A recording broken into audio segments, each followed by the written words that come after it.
we as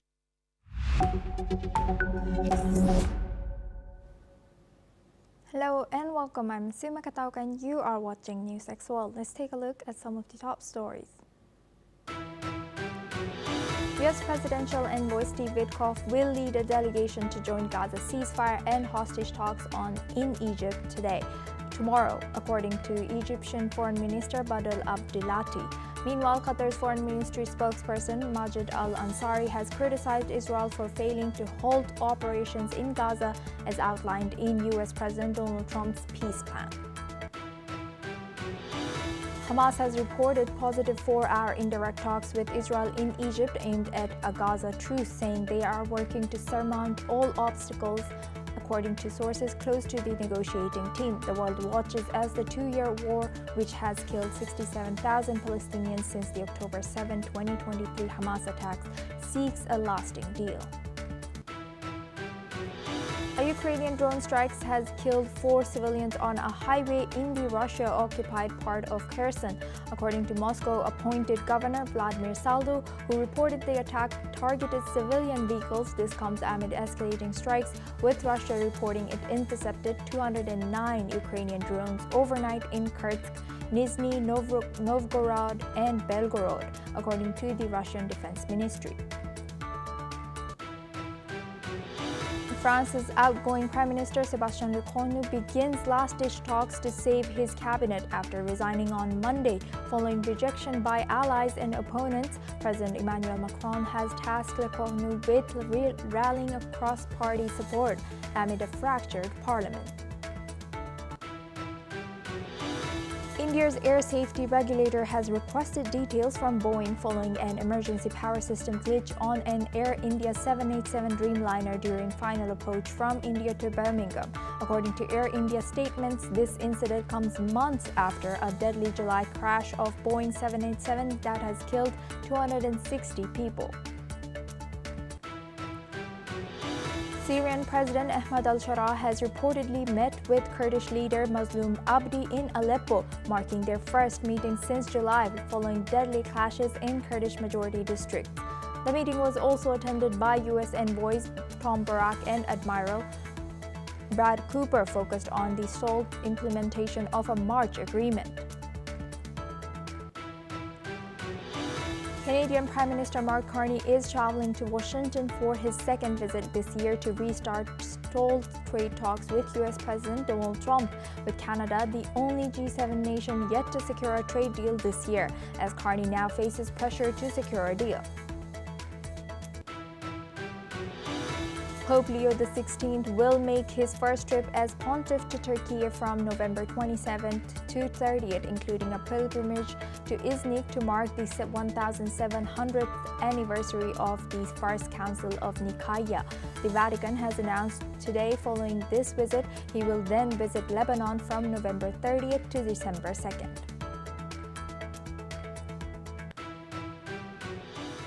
Now for this hour, we start from Middle East. A Hamas official has said that the group's delegation in Egypt is working hard to overcome all obstacles in order to reach a ceasefire deal that fully meets the aspirations of Palestinians.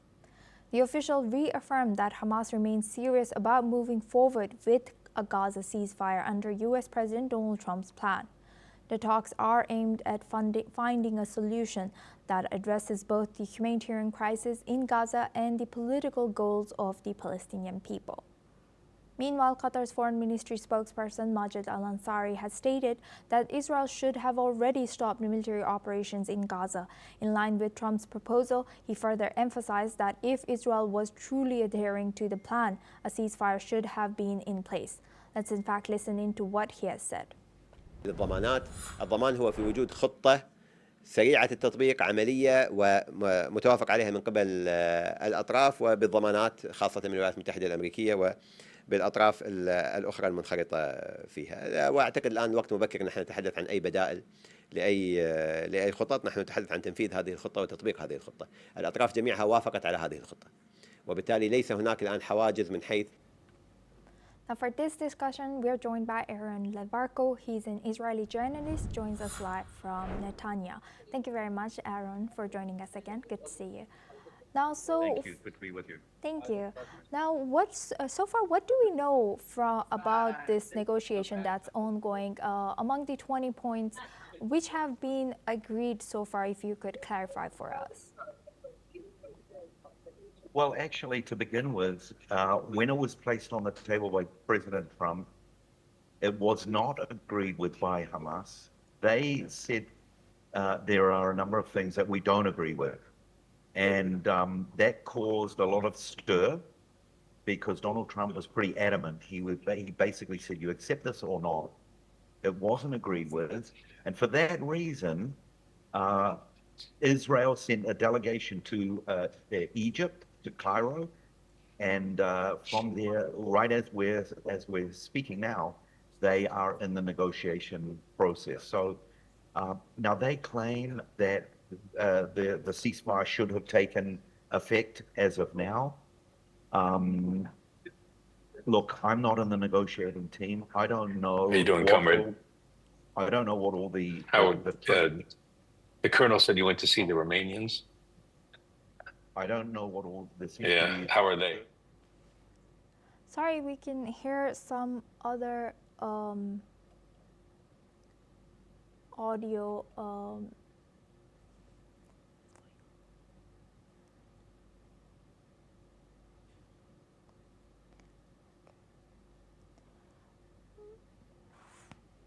A Hamas official has said that the group's delegation in Egypt is working hard to overcome all obstacles in order to reach a ceasefire deal that fully meets the aspirations of Palestinians.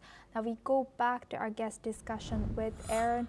Aaron, thank you for staying with us, and sorry about that interruption there. Can you go back to answering my question? Do you want me to repeat it? No, I'm fine with that. Thank you. So listen, Hamas are, you just quoted their spokesman saying they are working hard. Fantastic. That's great. I'm glad to hear that they're working hard. I'm sure the Israelis are. I'm sure the mediators, whether it's the Qataris, whether it's the Americans. Fantastic. If we're all working hard, then let's continue to hope that there is a breakthrough. Because here's the thing, the bottom line, and by the way, let me remind the listeners, today is the second anniversary or commemoration of October the 7th. Yes. Today is a very heavy day. Israel is not in the place right now where we're going to walk back from taking over, or rather securing our borders. Whether Hamas accepts the conditions or not, Israel will finish off the goal, and the goal is to have secure borders. Right now with the negotiations, Hamas are wanting some conditions, and let's hope and pray that those conditions are either met or somewhere there is a compromise. Usually with negotiations, both sides have to compromise on something. I know Israel has agreed to release a number of the prisoners that the Palestinian people are requesting. So like I said, it's good news that they're working hard, and let's hope that it brings some fruit. And when Hamas suggests that a body of independent Palestinian technocrats to take over post-war, who do you think they are suggesting over there? Oh, that is a great question. That has not been revealed yet. It could well be businessmen that they are associates with. Look, I'm not too sure who it is, but I can tell you this, that part of the 20-point plan that Donald Trump had is that whoever takes over the Gaza Strip, they must re-educate the people. They must bring about total reformation. It must be a demilitarized zone. So whether Hamas know people, or whether Donald Trump knows people, or whether the Palestinian Authority knows people, is irrelevant. What is relevant is that the conditions are met, according to Donald Trump, that is, that he makes it clear that the people must de-escalate and start a reform, political reform, educational reform, economic reform. You know, if we go back 20 years, you know, the amount of money that the Palestinian people have received in the hundreds of billions of dollars, what that money could have done by building infrastructure, schools, hospitals, you name it. Instead, what have we discovered? Underground tunnels and caches of bombs, weapons, missiles. What a tragedy this has been for the Palestinian people. And Hamas are the ones who have had that money. They were the ones who took over in a military coup in 2005, and they are the ones that have been in control of that money, along with the Palestinian Authority, and they are the ones responsible for bringing this tragedy on the Palestinian people. So Donald Trump wants to see a new delegation put into power that will bring a total reform. And if Hamas knows some people that fit those credentials, then albeit, let's bring it on. Yes, yes, Aaron, thank you for sharing that. Please stay with us as we stay on this topic now. And once again, it's second year anniversary of the tragic incident that struck Israel, the Hamas attack, and we send our condolences to the victims. Now, we stay on this topic. U.S. President Donald Trump will meet Eden Alexander, who is the last known U.S. hostage released by Hamas in Gaza. Eden was under Hamas captivity for 584 days. The meeting is set for Tuesday at the White House, marking the second anniversary of the deadly October 7, 2023 Hamas attack on Israel. According to Israeli government, the attack killed 1,200 people and left over 250 hostages. Since then, according to Gaza's health officials, Israel's assault on Gaza has resulted in more than 67,000 Palestinian deaths. President Trump has recently unveiled a 20-point plan to end the conflict. Both Israel and Hamas have shown cautious support. Peace negotiations continue in Cairo, Egypt, for peace in Gaza. Now we go back to our guest discussion with Aaron Levarko. He's an Israeli journalist, joins us live from Netanya. Thank you very much, Aaron, for staying with us. Now, going back to our discussion with you, what can the current negotiations or negotiators learn from the past failed negotiations and the failed Oslo Accords? Well, you keep asking the right questions, and these are difficult questions, because when you're dealing with people who, the public must understand that when Hamas took 250 of our people captives, they knew exactly what they were doing. They are using these people as leverage in these negotiations. They are watching how our nation are responding. We have people out on the streets, on the highways, protesting. We want our captives back home. Hamas know this, so they're playing on our emotions. So this is a big part of the negotiations with Hamas and the Palestinian people, that they are, that they are very tactical. And so what can we learn? We can learn that Hamas, from an Israeli perspective, Hamas don't always keep their word.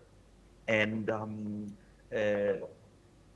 the Israelis, this is a very, very tough situation, because, someone asked me yesterday, they said, what is better? Is it better to have 10 people back alive, or we go in and finish this war off once and for all? It's a very difficult situation. Even the families of those that are in captivity, when they know that their children are suffering, the question that they are being asked is, what do you want? Do you want your children actually to be killed so that they are put out of suffering? Or do you want to live with a false hope, a very dim hope that maybe they will come out alive. This is very, very difficult. It's not easy, these negotiations. And I think the biggest lesson that we're learning through it is it depends who you ask. If you ask the families, if you ask the government need to be patient. Yes. But at the same time that we're making these negotiations, we are needing to defend ourselves. Yes. Because the public forget that our enemies are continuing to fire at us from human-occupied territories such as hospitals and civilian homes. And we are forced to fire back to defend ourselves. So it's very, very difficult.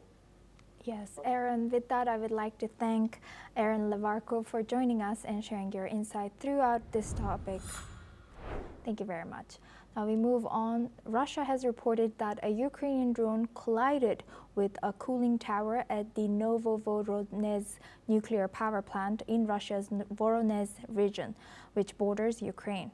According to Rosenegro Atom, Russia's state nuclear energy company, the drone was intercepted using technical means and detonated upon impact. Officials say there was no damage or injuries, and radiation levels at the plant remain normal and unchanged. Rosenegro Atom described the incident as another act of aggression by Ukrainian forces against Russian nuclear facilities. So far, there has been no immediate response from Ukraine regarding the alleged attack. This incident follows previous accusations by Moscow, claiming that Kyiv targeted nuclear plants in the Kursk and Smolensk regions. Meanwhile, Ukraine has accused Russia of creating radiation risks at nuclear power stations within Ukrainian territory. Now for this discussion, we're joined by Ruben Johnson. He's a director at Asia Research Center at the Kazimierz Pulaski Foundation, joins us live from Warsaw. Thank you very much, Ruben, for joining us again. Good to see you. Now, how is this growing number of drone sightings recently across Europe, and also reported drone collision with the nuclear cooling tower in Voronezh reflects the escalating military tactics in this conflict, and what potential risks do these kinds of incidents pose to both countries? Okay, thank you for having me. There's a lot to unpack there. Number one, all the drones that we've been seeing over commercial airports and over other sites, some of which are believed to have been launched from a Russian Shadow Fleet tanker that was anchored 50 miles offshore off of France. These are extremely dangerous because now you're creating the hazard within civil aviation airways. And this is the kind of thing which is a nightmare to airport administrations and airlines. And I cannot overemphasize how irresponsible this is on the part of the Russians. Secondly, the Russians have made this report about a drone hitting a cooling tower at one of their power plants. But if you read through the reporting, it says that nothing was damaged and the plant's operation was not affected in any way. So why are they reporting it? Well, they're reporting it because the Russians are always trying to create diversionary narratives of information. In this case, they're trying to divert everyone's attention from the fact that it has now been 2 weeks since they disconnected the Zaporizhzhia power plant from the local power grid, and that this power plant's cooling system that has a nuclear reactor has been running on diesel generators for 2 weeks now. And this is inherently dangerous. It is irresponsible, and it is typical of the Russians. And Ruben, now looking back at this last week, Estonian Prime Minister mentioned that Europe is evolving from a peace project without arms to one that includes armed defense. In your view, what are the key challenges and opportunities for Europe as it strengthens its defense capabilities while maintaining its democratic processes? Well, the democratic processes don't have anything to do with the fact that European countries are rearming, because Europeans have been going out of the business of defending themselves for more than 20 years, with a few exceptions. Here in Poland is a real exception. But most of the other countries have been just astonishingly negligent. in taking care of their own security needs. Some of the countries are too small and simply don't have the resources. The Baltic states, for example, don't even have an air force because fighter aircraft are incredibly expensive. So they depend on an air policing mission in which other NATO countries rotate and take turns providing air cover. So, but the opportunities for Europe in the long term are actually quite substantial, because what will happen in the future as the US provides less capability to Ukraine, and European defense industries start to build more of their own equipment, they will become once again a major force in the world of export arms sales, and they will accrue much more influence in different regions of the world than they've had up until now. So the outlook for Europe long term is very good in terms of creating more clout for the European Union. But in the short term, it's very difficult because defense industrial enterprises are not entities that can be spooled up and surged in production overnight. They are not. It's not just add water. It takes time, it takes people, it takes money. And in the case of some countries, it even means relocating industrial facilities to larger metropolitan areas so that you're fishing out of a larger pond of production and engineering talent.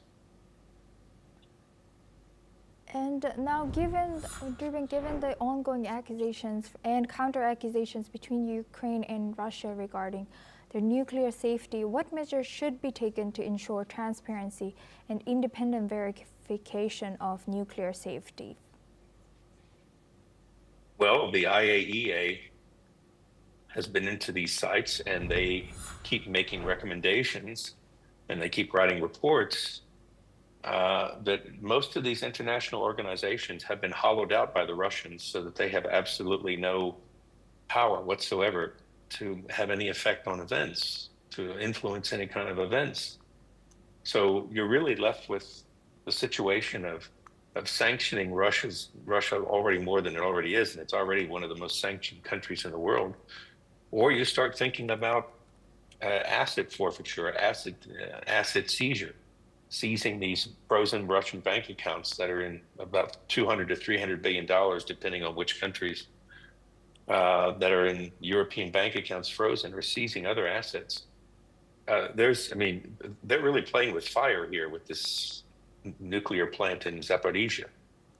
And the only reason they're talking about this drone attack is because they realize they're creating an incredibly hazardous situation. They don't want people to pay attention. Thank you very much, Ruben Johnson, for joining us and sharing your insight throughout this topic. Thank you very much. Now we stay in Europe. The resignation of French Prime Minister Sébastien Lecornu has made headlines all over the globe. This is significant as the second largest economy in the Eurozone faces a political crisis. Media from across the world has covered the news as Sébastien Lecornu was the fifth prime minister in only 2 years to resign under current president Emmanuel Macron. Some outlets focused on the French political crisis, while others highlighted the growing pressure on President Macron to resign. Let's see how major media outlets have covered this news. The BBC has commented on the revolving door of the prime ministerial position, calling it another resignation. TASS has reported on Lecornu stepping down following the announcement of the cabinet reshuffle, and Eurofrance has discussed the abrupt resignation, leaving President Macron with few options. Now we move on to our guest discussion with Alexander Seal. Thank you very much, Alexander, for joining us again. Good to see you.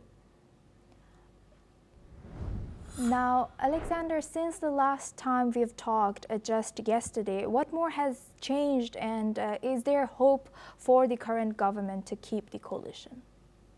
Well, President Macron has given Sébastien Lecornu, who's effectively in a caretaker mode after offering his resignation yesterday, a deadline until Wednesday evening to find an agreement with all parties to stabilize future government. It's really a final attempt to rebuild a working majority after days of chaos. But for now, France remains in political limbo It's a way of Macron to keep the control of the timetable. He wants to show that the Élysée Palace still decides the events, not his rivals or the opposition.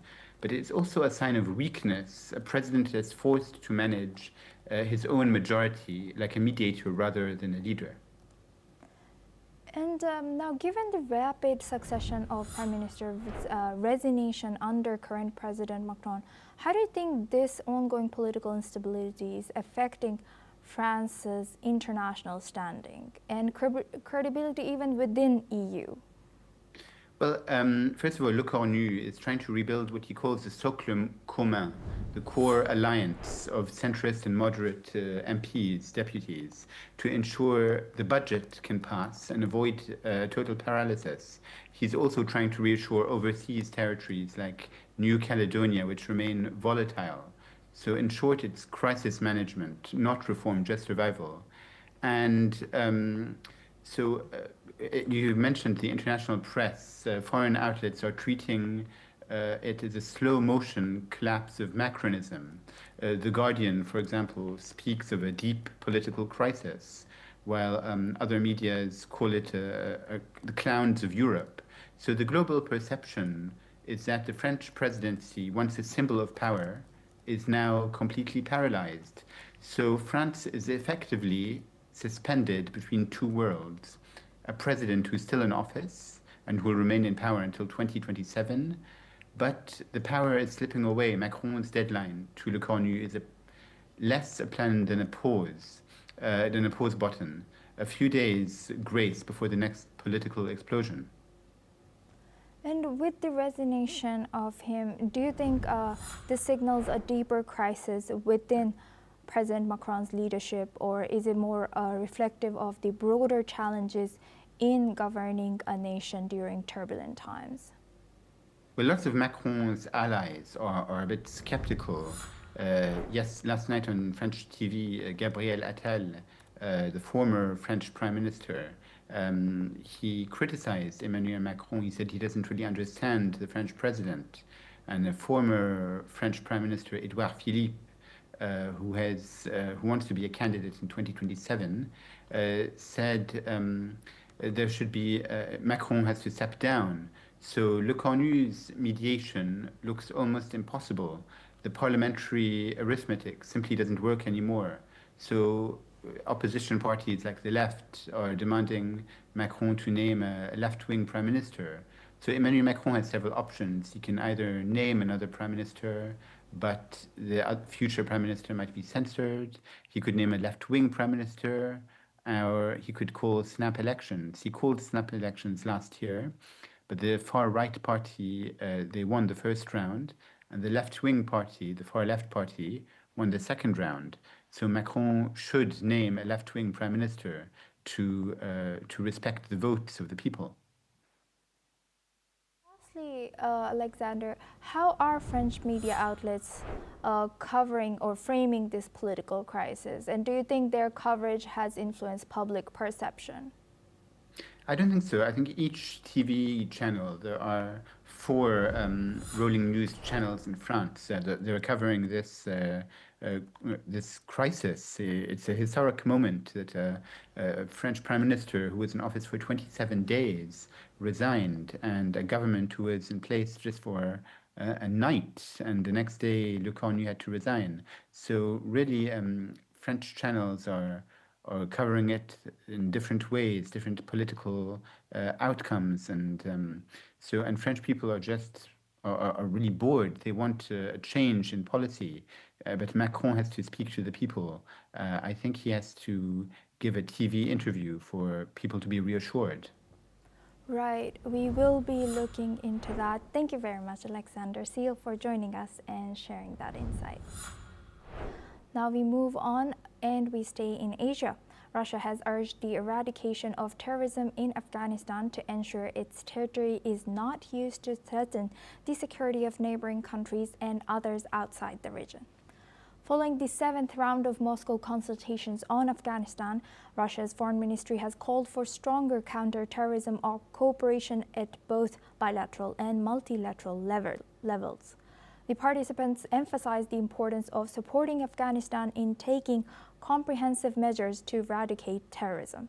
The ministry also reaffirmed support for Afghanistan to become an independent, peaceful state free of terrorism and narcotics. They have expressed willingness to assist Kabul in strengthening regional security and called for international humanitarian aid that should remain politically neutral. This is all we have time for. We will continue to bring you more news updates from around the world.